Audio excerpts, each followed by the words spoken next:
Let's talk about uncertainty. In a world where things change in a blink, how can a business not just keep its head above water, but actually learn to ride the wave of unpredictability? Well, today we're going to dive into a powerful new partnership that's turning crisis management into a massive competitive advantage. I want you to just think about that for a second.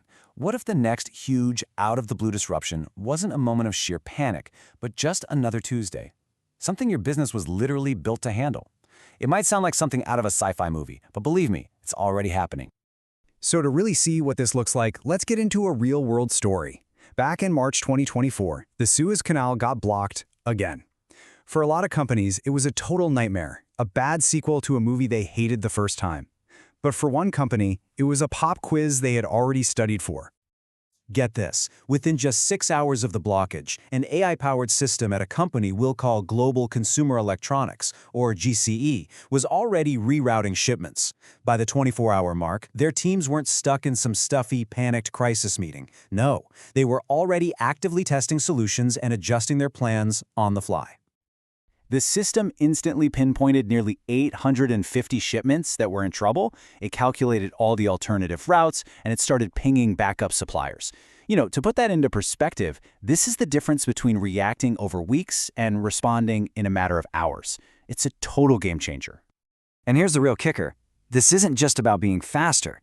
It's a complete shift in how you think about problems. GC treated this massive global disruption like it was just another piece of data. They transformed a potential catastrophe into a calm, planned, rational response that actually made their supply chain stronger in the end. So, you're probably wondering, how in the world did they pull that off? Well, the secret sauce lies in this amazing fusion of two really powerful forces. On one side, you've got the incredible analytical brain of artificial intelligence, and on the other, you have the super adaptive framework of Agile, which really is just a fancy way of saying you help teams work in short, flexible cycles to get stuff done way faster. This slide just nails the difference between the old way and the new way. Traditional planning was all about trying to predict the future. You'd create these rigid, annual plans that would just shatter the second something unexpected happened. But the AI Agile model, totally different. It's built on adaptation, creating these dynamic, resilient systems that are designed for a world we can't possibly predict. And all of this brings us to this really cool central concept, intelligent adaptability. Just think of it like a two-part system. First, AI gives you the power to sense what's happening out there by detecting these tiny, faint signals of change in massive oceans of data. Then, Agile gives your teams the framework to respond to those signals super quickly, letting them pivot and collaborate without getting tangled up in bureaucracy. Okay, so enough with the theory. How does this actually work in the real world, beyond just handling supply chain shocks? Let's look at 3 solid examples of how companies are using this dynamic duo to win right now. First up, demand forecasting. A major consumer goods company used AI to analyze all the buzz and trends during the 2024 Olympics. By tweaking their sales strategy in real time based on what the AI was seeing, they saw a whopping 40% lift in sales in the host city markets. Incredible! And that massive sales lift was powered by a 23% improvement in how accurately they could forecast. See, their AI wasn't just looking at old sales data. It was scanning hundreds of real-time signals, social media chatter, local weather, what competitors were doing, to spot opportunities that a human analyst would have totally missed. All right, next up, vendor management. This is wild. Platforms like Pactum AI are completely flipping the script on how companies negotiate with their suppliers. The human teams set the big picture strategy and the rules of the game, and then the AI just goes. It handles thousands of individual negotiations at once, only flagging the really tricky or strategic issues for a human to look at. A case study on a company using this exact approach found they cut their procurement time by a mind-blowing 45%. And the key insight they shared was this right here. They started treating the AI like a collaborator, a new member of the team, not just some new tool to use.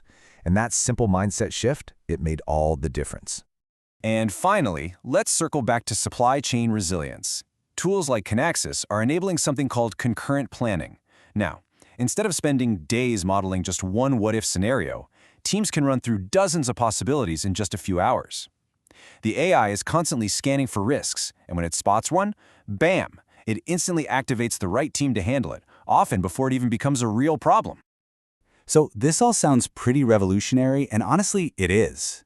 But this big shift is about way more than just new tech and efficiency. It really makes you stop and ask, what does this all mean for us, for the people involved? What are the bigger implications of building our entire way of working around this new human-AI partnership? Yeah, it's definitely a double-edged sword. The promise is huge. We can enhance our own abilities, give smaller businesses access to intelligence that was once only for giants, and bring in talent from every corner of the globe.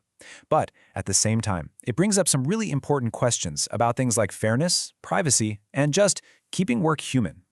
To get the good without the bad, a few clear principles are starting to emerge. It's all about human-centered design, about building fairness and ethics in from the very beginning, and making sure the benefits are shared widely. Because the ultimate goal here isn't replacement, it's creating a new kind of collaborative intelligence that brings out the best in both people and machines. So after hearing all this, you might be thinking, okay, this sounds amazing, but how do we actually start doing it? Well, it's not about going out and buying one single piece of software. It's really about growing a new mindset and taking some very deliberate, practical steps. Here are 4 best practices we see over and over in the companies that are really nailing this. They always start small, picking a project that's high impact but low risk to get some momentum. They invest heavily in the quality of their data, because, garbage in, garbage out. They champion that collaborative mindset we talked about. And finally, they build a culture that embraces experimentation, where it's safe to try new things, to fail, and to learn from it. At the end of the day, this isn't some story about machines taking over.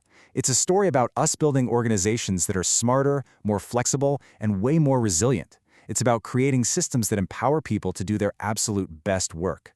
This future is being written right now, one small experiment at a time. The only real question left is, what role will you play in shaping it?